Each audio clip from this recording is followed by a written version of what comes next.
Alrighty, good afternoon, everyone. So we're going to be going over how launching your field campaign, and we're going to start off by talking about what is field organizing.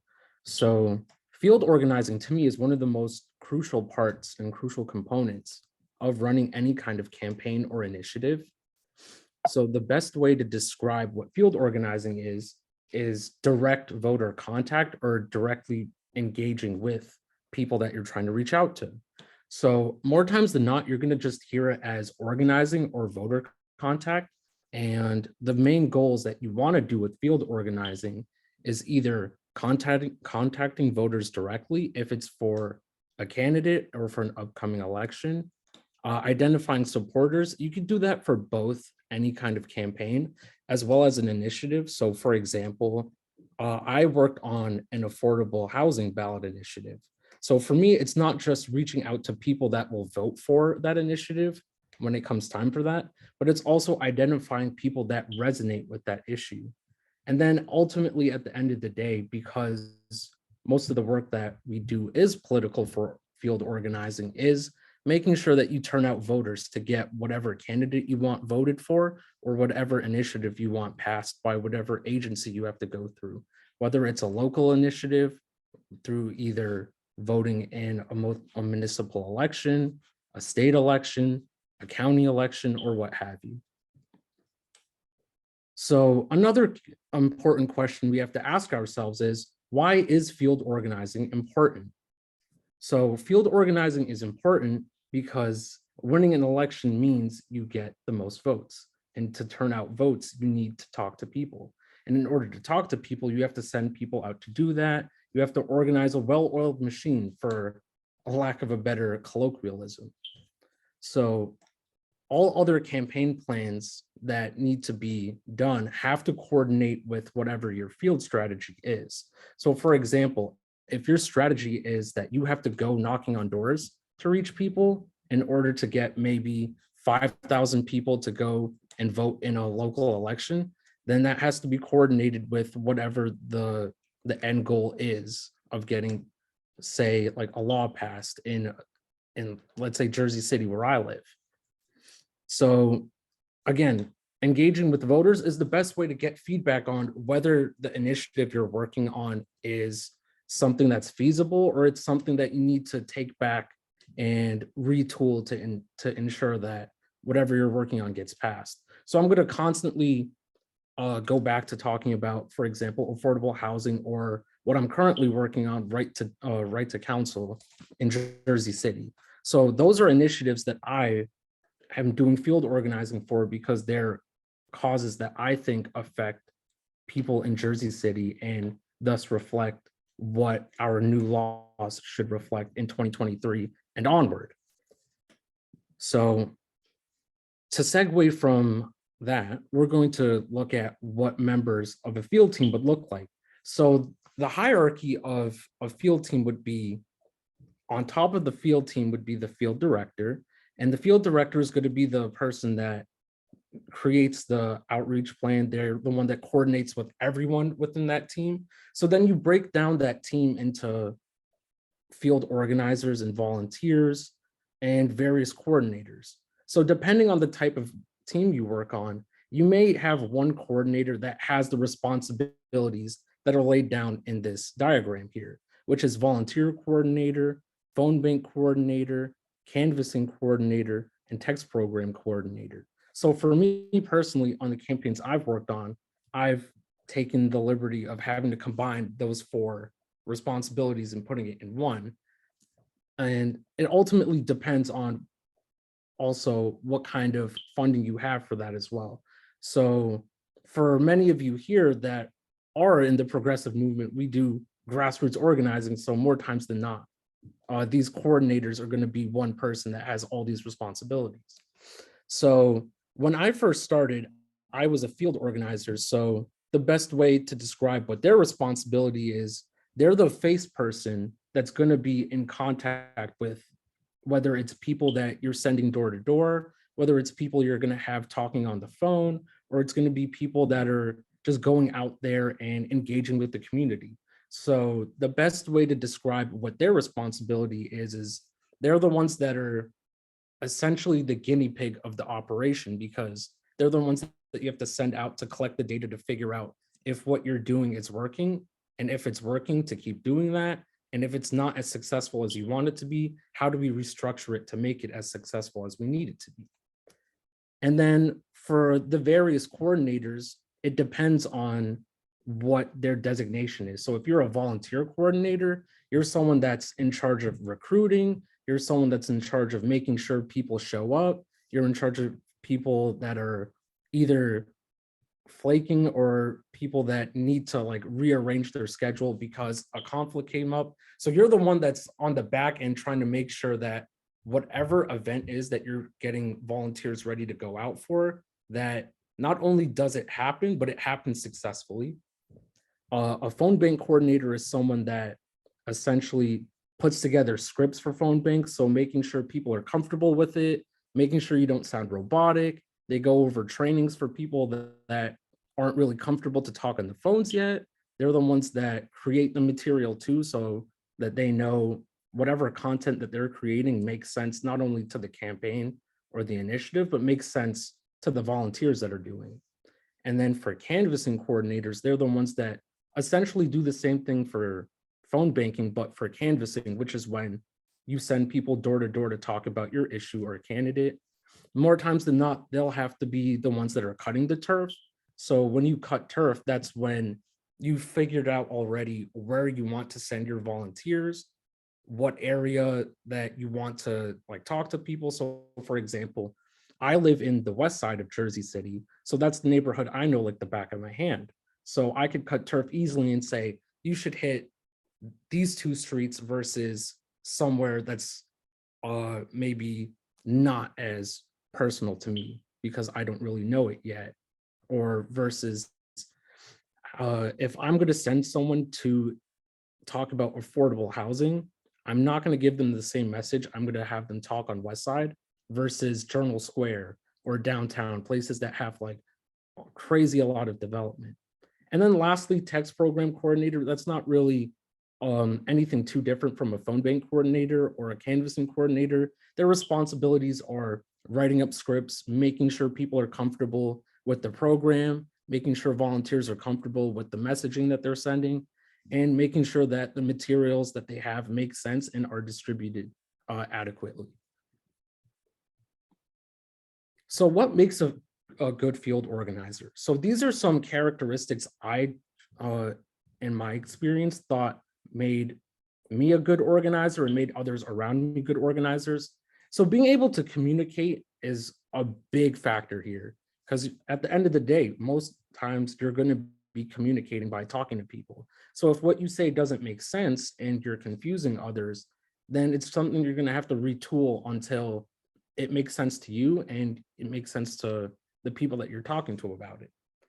I say charisma goes a big way because when you're a charismatic person or you're talking to a charismatic person, you just feel that energy resonate in that conversation and it clicks with you and it stays with you longer. And I feel like that's very successful in a field organizer because at the end of the day, you want to have that conversation last with the person where they're like, where they think to themselves, hey, this is something that I not only did I remember the reason why I talked to this person, but now I have a reason to talk to others about it. Now I have a reason to be personally invested into it. Being a self-motivated person, I think, is important because when you're on the volunteer side of organizing, sometimes it's scary to have to think, I'm going to have to go talk to strangers, or I'm going to have to talk to people about an issue that I'm scared to get rejected about from others. And you need to really give yourself that push to remind yourself that this is an important cause that I'm fighting for. And that's why I came to volunteer in the first place, or that's why I became an organizer in the first place. And other skills that I feel are just as important are being organized because you want to be able to tell the story that you need to tell and relay the facts that you need to tell without going all over the place and confusing others and then confusing yourself. And other attributes I think are important are being adaptable because more times than not, you're not going to stay on script for what you're being trained to discuss with anyone. Sometimes they may have other issues that are coming up. They may have other tangents that eventually will make sense to the conversation. So making sure that you can not sound robotic and not look like you're a robot malfunctioning in a conversation, whether that's on the phone or whether it's canvassing, is just as important. And then another attribute I think is equally as important as everything else that I've lined up so far is being empathetic, because for me, what I've learned in field organizing is more times than not, you're the one that's going to be listening to conversations rather than you overtaking the conversation and just spitting out blurbs and blurbs of information. So you want to be able to be a good listener, but also an empathetic listener, to know that these are issues that people care about and they're affecting their day-to-day life. And people are being vulnerable by engaging in these conversations and telling you their personal stories. And you need to be able to say more than that sucks or that's unfortunate. You have to be an empathetic person where they don't feel like, okay, this person's just here because they want me to do something and that's it. I'll never hear from them again. It's got to feel like a genuine relationship. So now we're going to tackle creating the field plan. And the importance of a field plan is, like I've said before, these campaigns, progressive campaigns specifically, they don't happen by accident. There's something that the community designated certain issues as their priorities, and it's just not being met. And that's why progressive candidates emerge in our communities, because they say they've seen that there are issues that aren't being addressed, and a lot of people feel in such an adverse way, and they don't have an opportunity to express those feelings or to express the politics that we want to get accomplished. So essentially, the field plan, once you write it down, once you're able to identify your goals, your strategies, a sequential timeline, and sequential benchmarks to go with those goals, is your roadmap to victory. A successful and a strong field plan can determine the success of your race or your initiative. And the best way to describe what a field plan looks like would be a living document, because it needs to be adapted to your campaign cycle, or it needs to be adapted to the initiative cycle in order for it to be a success. And like I was saying before, it has to be written down, because you can't just think, okay, if I keep everything locked up in my head, this victory is just going to come, because it won't. So now we're going to go over the sections of a field plan. So there are 4 critical sections, one being ballot access, key field numbers. So we're going to be going over math, which is not very pleasant, but it's important to go over. Voter targeting, and then voter contact, tools, timeline, and the tactics that go with it. So now we're going to address ballot access, which is getting on the ballot. So there are petition signature requirements, whether it's running for office or it's doing something like a ballot initiative. So you have to collect signatures to get on the ballot. So for those that were at the running for office training, they already went over what that looks like in the local level. So I can tell you for municipal races, it actually is a lot higher in North Jersey than it is for running for Congress. So for example, when David was running for Congress, he only needed 200 signatures to get on the ballot, versus city council, when Rolando was running for re-election, he needed 1,680 for a citywide race. Mind you, the District 8 is a lot bigger than Jersey City. So it just goes to show how different Jersey politics is in North Jersey versus South Jersey. And something that's important to, I guess, designate is what kind of signatures can you collect, whether it's traditional or digital, but that may not be important, because more times than not, it'll be physical signatures. So now we're going to get into the nitty-gritty of it, the field numbers and setting your goals. So this is an example that I put together because it just makes sense having numbers instead of being told what the equations are to calculating these things. So you're gonna first want to calculate what your projected voter turnout is. So you're gonna look at the last three elections that let's say an incumbent ran for. So we're gonna say the example here is we're looking at the 2018 general election, the 2020 general election, and then the 2022 general election. So let's say in 2018, this candidate got 3,155 votes. So then we then are going to look at the registered voters at that time. And in this example, it's about 60,000. So from there, we're able to do the division to calculate the percentage and see that there was 5% voter turnout, which is pretty realistic in New Jersey politics, especially in an off year election, as abysmal as that looks. So then we turn to election two, and we see that in 2020, the general election, this candidate got 18,738, which is adversely a lot bigger, but then there are other intangibles you have to look at, which it being a presidential election, more people turn out because that's usually when they think political elections happen. So then you see that the voters, registered voters at the time increases to about 70,000. Now our percentage is at 27. Then finally, we look at election three, this year's midterm elections. The numbers are going to significantly decrease because again, it's the midterms and it's considered more of an off year versus the presidential election. There aren't really ticket toppers for people to really say, wow, I'm really going to support this person. So now we go to 6,000 about, and this time the registered number of voters are at about 75,000. So we're looking at 8%. So I promise the numbers are going to make sense of why we have to break it down in such a way. It may seem like a lot right now, but it will make sense. So now we look at the percent of how many people voted in the last three elections, so we could try and figure out what the average turnout would be for the next election. So let's say we're trying to predict what the turnout's going to be for 2024, since we were looking at the general elections for the last three cycles in increments of 2 years.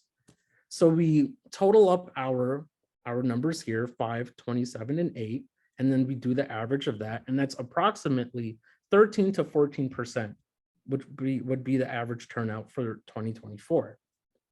So now we're going to put numbers into that. So the current number of registered voters as of 2022 in our example was 75,369. So now if we do we multiply it by the 13% that we have, now we get our projected voter turnout. So that's just under 9,800 voters. We're at 9,797 voters. So that's what the projection for our calculations are going to be, the total number of voters that'll turn out. So from there, we take the total number of voters and we multiply that by 50% to figure out where our estimated win number would be. So we see that once we do that, it's approximately 4,899.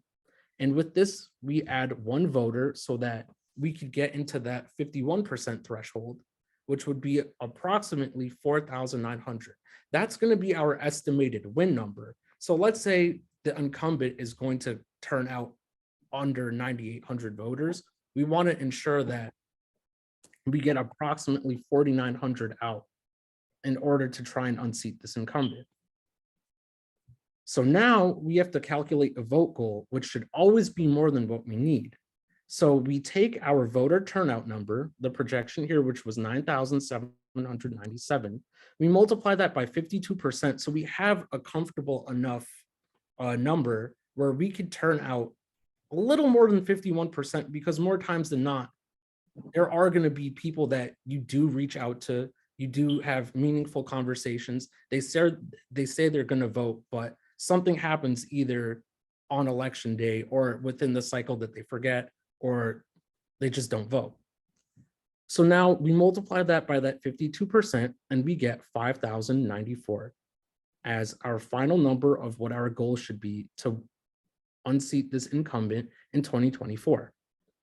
So now we're going to take that number, that goal, and we have to multiply that by 3 so we can figure out what our target universe is. So what this means here, by multiplying this number by 3, this is the number of people that we need to talk to in that electoral cycle to get that 5,094 voters to vote for whoever we put to run against this incumbent. So that means our universe is 15,282 people. So this is exactly why having a concise field plan is important, because to reach out to 15,282 people, you need to have consistent canvassing, you need to have consistent phone banking, consistent just messaging that the people, when they do go out to vote, they know you enough that they'll remember to vote, and they'll remember when they see your name, like, wow, I had a conversation with this person or someone that represented this person, and that's someone that I can get behind, or it's an initiative I could get behind. So now we're going to go over the targeting. So what voters do you need to contact, and why are we targeting voters? So as many of you know, in the progressive movement, resources are extremely limited, and that means money, people, and time. So for example, me personally, I work as an organizer for a lot of campaigns, but I do that voluntarily because I also would have to, go to my 9 to 5. I'd also have to do my classes for my MPA program. So it's a lot harder when you're a progressive because there are a lot of factors that you have to deal with, and sometimes it's adversely, but at the same time, it's the exact reason why people would want to get behind you, because you have a well-entrenched story to build out to begin with. So there are different ways that you can target voters, and some of the ways that I've used are looking at voter history. So to figure out how active a voter is, which elections they voted in, are they more likely to turn out in a primary versus are they more likely to turn out in a general? Are they more likely to vote in an off year, or do they just vote in presidential years? What their support level is on specific issues. So that's usually something you would have to test out with either polling or something you test out with canvassers and the conversations you have, or depending on the software you're able to get your hands on.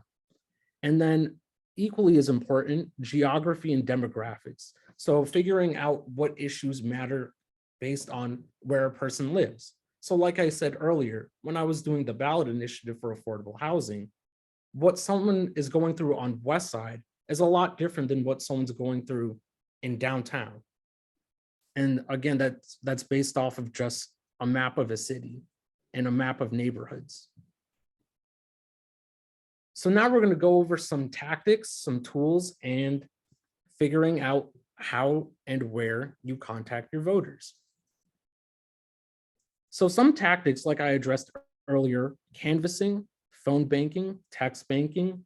You could send out mailers, which is direct mail, rallies and campaign events. Those are, events that you would have. So for example, if your candidate just declared that they're running, you'd want to have a big event where you get people riled up so they're taken seriously. And then equally as important, visibility. So making sure that this person's name is out there, whether it's coverage by media, whether it's social media amplification, whether that's just being at every community event that's either hosted by the city, the county, or whatever area you're in, and just making sure that you're out there interacting with people and interacting with issues that the community cares about. So there are different evaluating questions that you have to ask yourself when you're working on a campaign on what tactics you should be using. So some things to consider are the financial cost. Like I said before, money will always be a burden in politics, and especially in progressive politics. So you have to find a way to reach people while saving as much money as you can, because you never know what kind of issue can turn up where you have to make an unexpected expense. You also have to consider how many volunteers are needed. Again, volunteers aren't necessarily getting paid. They're doing this because they care about the cause. And you also have to take into consideration Are you asking them for too much? Have you maybe exhausted some, like, your base of volunteers to the point where they might not want to come back? So to avoid that, you have to figure out how many volunteers you're going to need and how many you can actually turn out. Another equally as important metric is your time in planning. How much time do you need to allocate to plan this and execute it in a successful way? Not just in a way where you're turning out a decent number of people, but that decent number of people aren't getting you what you need back in return. And impact and efficiency. So trying to figure out how many voters you can reach in a specific time frame and what the impact is that you're doing in order to get there. And the impact being is, the measure of success for me is, did you build the connection in a way where this person is going to recognize you or is going to recognize your cause? So in order to do that, you just have to try and lay out the different methods that we talked about in the previous slide, and other methods that you think can reach people, and figure out, where should I allocate my resources, my money, and my time. So this is a little chart that we had created to just try and figure out, where should I put specific things. So for example, something like TV ads in a local election, the cost for that would be exponential versus going to community meetings and talking about issues that the community would care about. So you have to prioritize what needs to get done, how fast it needs to get done, and what's the best way that I can spend my time, money, and energy, because that's something you're not going to be able to get back as a progressive. And then there are different tools, and again, you have to make the same considerations. What's the function of it? Is it easily accessible? Is it going to cost a lot of money? Do we absolutely need it, or is it something that we think we need? And is it going to be easy to use, not just for yourself, but to really show it to volunteers who are going to be using it as well? So there are different kinds of tools that we've used in the progressive movement, things like Van, Minivan, Call Hub, Through Text, Spoke, Mobilize. They're all different functional tools that we all have used on campaigns, whether it's for canvassing, whether it's to do the phone calls, whether it's to do the text campaigns, whether it's for our deep canvassing or relational organizing, or just keeping track of where volunteers are going to be stationed, where we're going to have the most volunteers, and for what event. So now I know I've spoken to you for about half of an hour, but I'm more than willing to take questions, comments, concerns. So either use the raise hand feature or just come off of mute.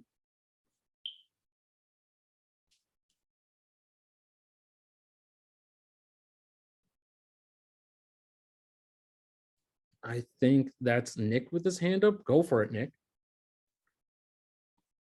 Yeah, thank you for doing this, Adrian. I appreciate it. One of my questions was, for your average turnout, do you usually break it up? Do you usually clump years like that together to accommodate for like the change in voter registration, or do you try to segment them out by, for federal election, midterm versus presidential year?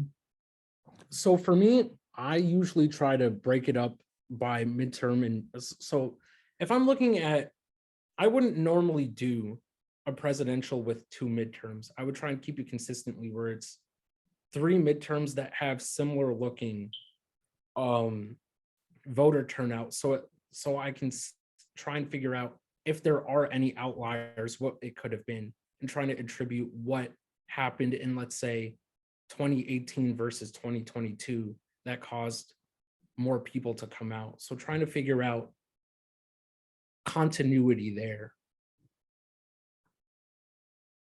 That makes sense. Thank you. Anyone else with a question?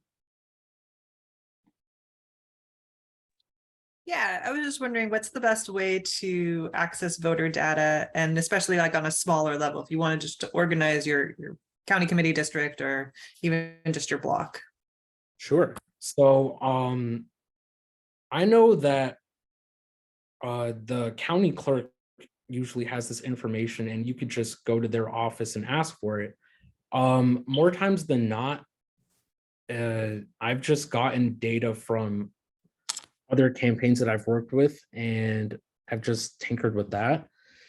That the other way you could also get data is just trying to get van access from the Democratic Party, which most of us are a part of, but more times than not, they won't give it to us because we're progressives. So the county clerk is your best bet.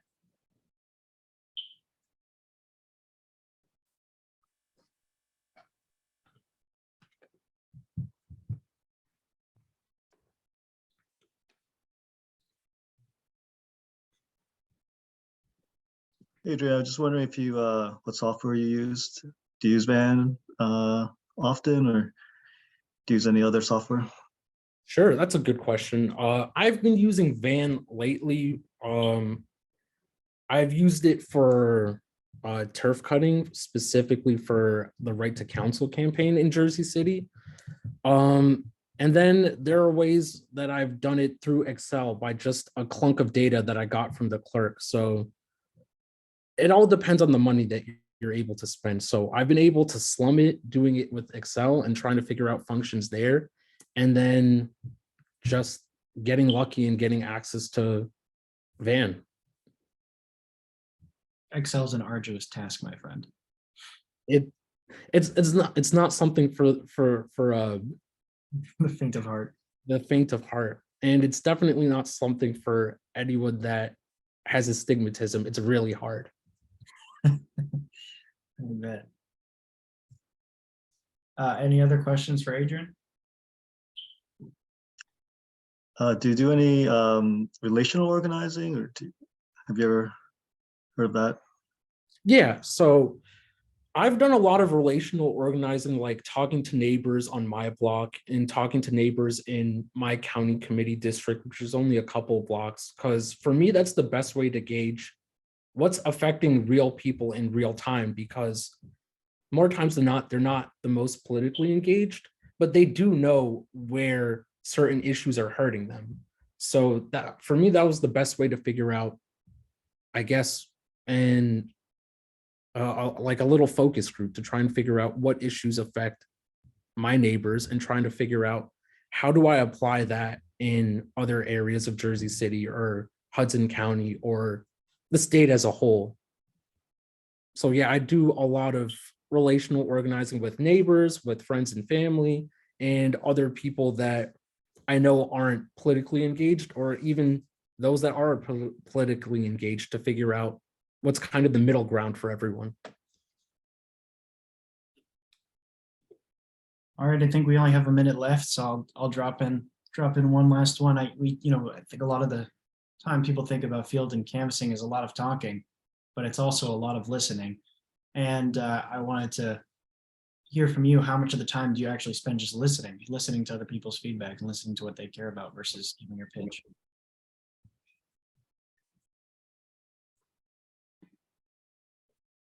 So for my pitch, I always, my rule of thumb is 80% listening, 20% talking. So I like to just make my pitch and then just try and figure out what's affecting this person and how can I fix that, or how can I help steer them to that way to get their problem solved. And that's always been the name of the game, just making sure that if anything gets accomplished in the conversation, it's that this person actually felt heard. And before this ends, I'm going to drop my email and contact information, so anyone who wants to can get in touch with me. I'm a very accessible person. Don't feel afraid to reach out. Awesome. Thank you very much, Adrian. I believe people are filing back into the general room, so grab his contact information and join us back over there. Yeah, thank you all so much for coming to this.